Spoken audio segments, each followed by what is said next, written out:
I'd like to introduce to you Lin McKnight, if you will come over here.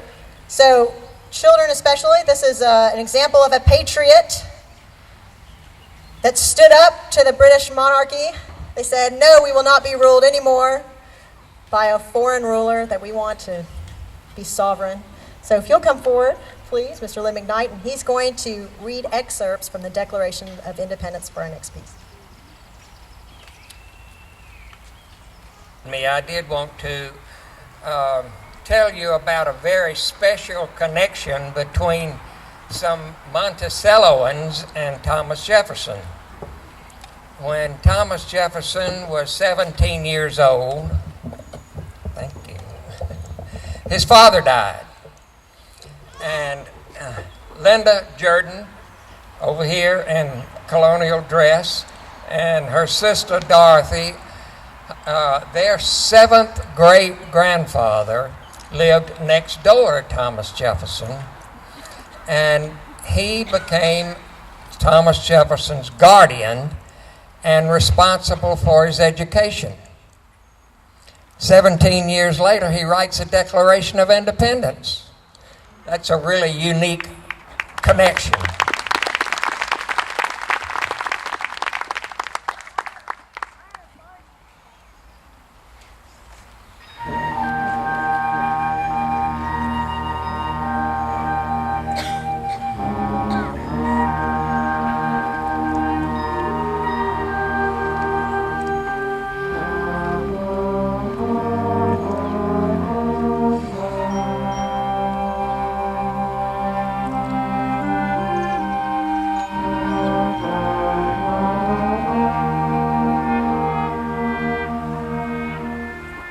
When, in the course of human events, it becomes necessary for one people to dissolve the political bounds which connect them with another, and to assume among the powers of the earth the separate and equal station to which the laws of nature and nature's God entitle them, a decent respect to the opinions of mankind requires that they should declare the causes which impel them to the separation.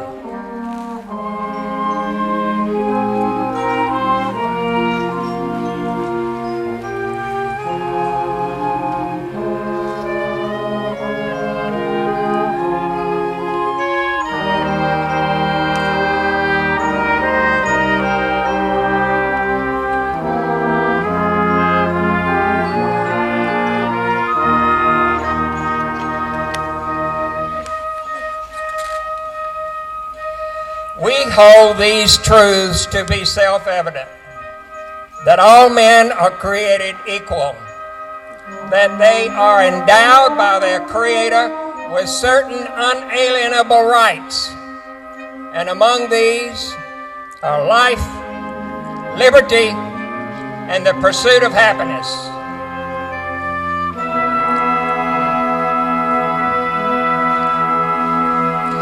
To secure these rights, governments are instituted among men, deriving their just powers from the consent of the governed.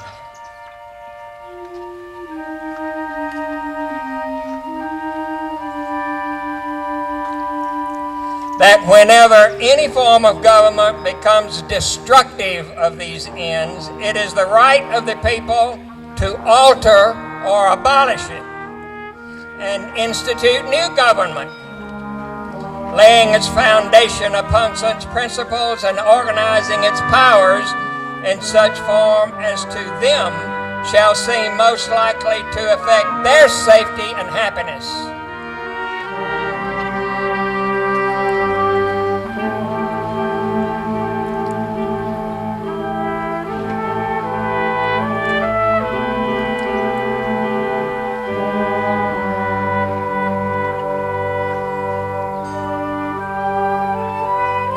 Prudence indeed will dictate that governments long established should not be changed for light and transient causes, and accordingly all experience hath shown that mankind are more disposed to suffer while evils are sufferable than to right themselves by abolishing the forms to which they are accustomed. But when a long train of abuses and usurpations, pursuing invariably the same object, evidences a design to reduce them under such absolute despotism, it is their right, it is their duty to throw off such government.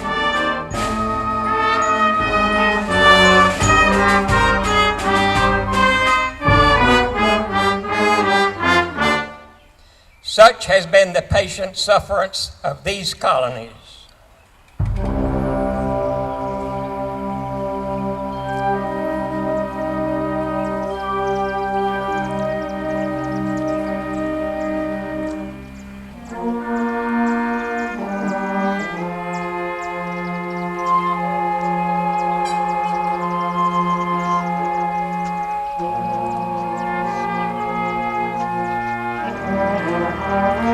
We, therefore, the representatives of the United States of America, in General Congress assembled, appealing to the Supreme Judge of the world for the rectitude of our intentions, do, in the name and by the authority of the good people of these colonies, solemnly publish and declare that these united colonies are, and of right, ought to be free and independent states.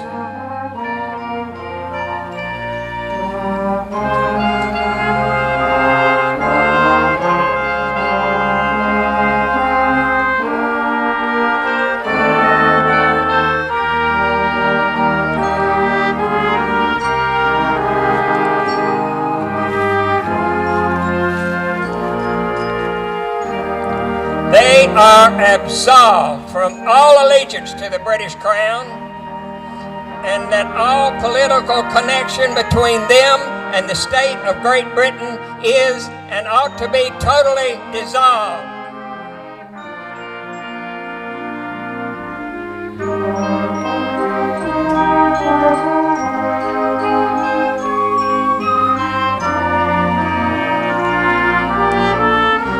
For the support of this declaration, with a firm reliance on the protection of divine providence, we mutually pledge to each other our lives, our fortunes, and our sacred honor.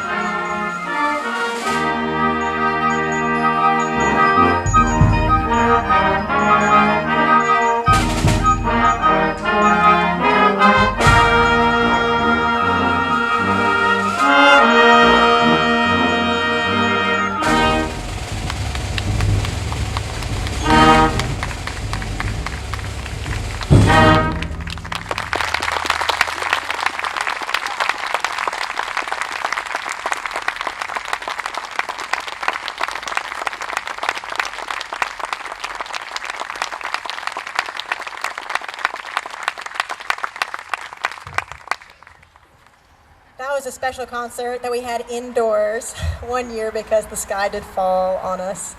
And thank you so much for coming back to join us again with that piece, which, I think it's so important that we hear those words.